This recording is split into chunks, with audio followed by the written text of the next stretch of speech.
Your thoughts about universal basic income? I take the side against it. Universal basic income, UBI, presents a fascinating debate. On one hand, it promises to alleviate poverty by providing a safety net for all, regardless of employment status. This could foster greater equality, reduce stress, and improve mental health, and even stimulate economic growth through increased spending. Moreover, as automation and AI impact jobs, UBI could be a solution to unemployment and underemployment. On the other hand, critics argue that UBI could disincentivize work, leading to a decline in productivity.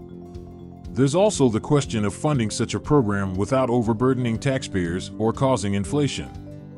Furthermore, UBI might oversimplify the complexities of poverty, which often requires more targeted interventions like education and healthcare services.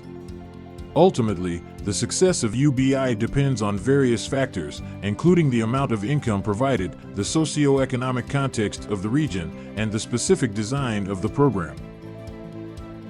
I cannot support UBI as an explicit dole-out. It can lead to decline of human race and our survival instinct will be undermined. It can lead to our ultimate demise. Your perspective on UBI highlights a fundamental concern about human motivation and societal resilience. The argument that a guaranteed income could diminish the drive to work and innovate stems from a belief in the intrinsic value of work for human dignity and societal progress. If people receive financial support without the need to work, it could, as you suggest, potentially impact the survival instincts that have historically driven human achievement and adaptation. However, proponents of UBI argue that it doesn't necessarily replace the incentive to work, but rather provides a safety net, allowing people to pursue more meaningful work, education, or even entrepreneurial endeavors without the fear of absolute financial ruin. In this view, UBI could actually enhance human creativity and productivity by freeing individuals from the constraints of poverty and precarious living conditions. The key is in finding a balance that preserves the drive for personal and societal advancement while ensuring a basic standard of living for all.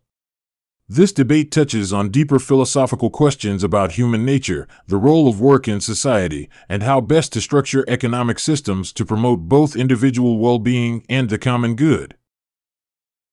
Safety net might work if it is set up like an insurance for those who have already passed some requirements to qualify. We must maintain that phase of life when we were uncertain. It builds the human spirit. Your viewpoint emphasizes the importance of maintaining a sense of challenge and uncertainty in life as a means of building resilience and character.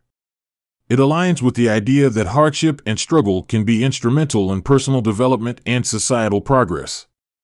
The concept of setting up a safety net akin to insurance, contingent on certain qualifications, aims to balance the provision of support with the preservation of incentive structures that encourage individual effort and contribution. This approach could indeed mitigate concerns about a universal basic income diminishing work ethic or survival instincts. By making access to support conditional, it retains an element of individual responsibility and effort. However, one might argue that this system could risk leaving behind those who are unable to meet the set qualifications due to circumstances beyond their control, such as health issues, systemic barriers, or severe economic downturns. Thus, the challenge lies in designing a system that provides enough support to prevent destitution, but not so much that it removes the incentive for self-improvement and societal contribution. This balancing act is at the heart of the debate over social safety nets and their impact on the human spirit and societal development. Qualifications must be well set to cover for those unfairly treated by circumstances than the ones they bring to themselves. We cannot incentivize irresponsible behaviors. Your stance underscores the importance of a nuanced approach to social support systems. By advocating for qualifications that distinguish between circumstances beyond one's control and those resulting from personal choices, you're highlighting a key concern in the debate over social welfare: the differentiation between providing necessary aid and inadvertently encouraging dependency or irresponsibility. In this context, the challenge lies in creating a system that is both fair and effective.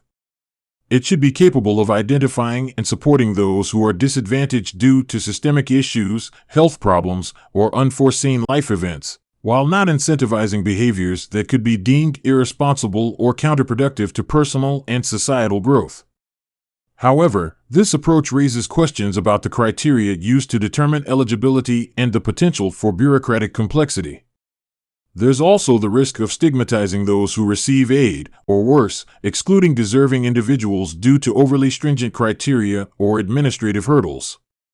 Balancing compassion with pragmatism is key. A well-designed system should foster resilience, encourage personal responsibility, and provide support without creating dependency, all while being flexible enough to adapt to the diverse needs and challenges of its beneficiaries. Yes, advanced economies already tried this, and they know the problems and failures. We must use those experiences to mitigate the risk of societal collapse. Your point about learning from the experiences of advanced economies that have experimented with various forms of social support, including UBI-like schemes, is crucial. These trials offer valuable insights into both the potential benefits and pitfalls of such programs. For example, experiments in places like Finland and Canada have shown mixed results. While some reports indicate improvements in mental health and well-being among recipients, they also reveal complexities in assessing impacts on employment. These experiments highlight the importance of careful design and implementation of social support systems, including clear objectives, efficient administration, and effective monitoring and evaluation mechanisms. Learning from these experiences, future initiatives can be better tailored to avoid unintended consequences, such as reduced motivation to work, increased dependency, or the financial strain on public resources. The key lies in designing policies that are both economically viable and socially beneficial, keeping in mind the unique socio-economic contexts of each region or country. Incorporating these lessons, future social support systems could aim to strike a balance between providing a safety net for those in need and maintaining the societal structures that encourage productivity and personal responsibility. This approach could mitigate the risks of societal collapse by fostering an environment where support systems empower individuals rather than create dependency. I think we are aligned on the conclusion for this particular topic. Thank you. It's great to hear that we've reached a point of alignment on this complex topic. Discussing and debating diverse perspectives is crucial for understanding the multifaceted nature of issues like universal basic income and social support systems. If you have any more topics or questions you'd like to explore, feel free to share them.